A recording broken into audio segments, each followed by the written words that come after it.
So next exercise 8.1 third sum. Calculate the range of the following data.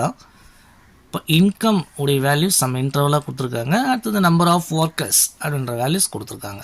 So இதில் நம்ம ரேஞ்சோட value find பண்ண சொல்லியிருக்காங்க. ஸோ கண்டுபிடிக்கலாம். Solutions. So range R equal L minus S அப்படின்றது formulas.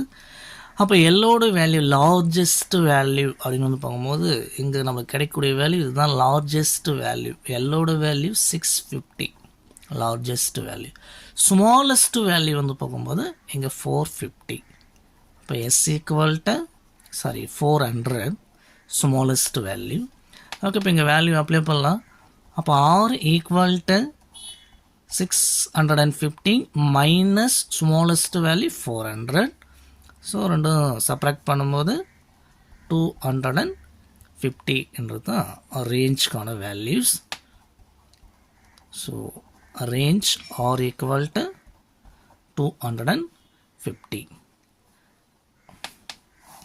இந்த சம்முக்கான answers. So இதில் என்ன டவுட் இருந்தால் கமெண்ட் பண்ணுங்கள். அதை நெக்ஸ்ட் வீடியோவில் பார்க்கலாம். தேங்க்யூ.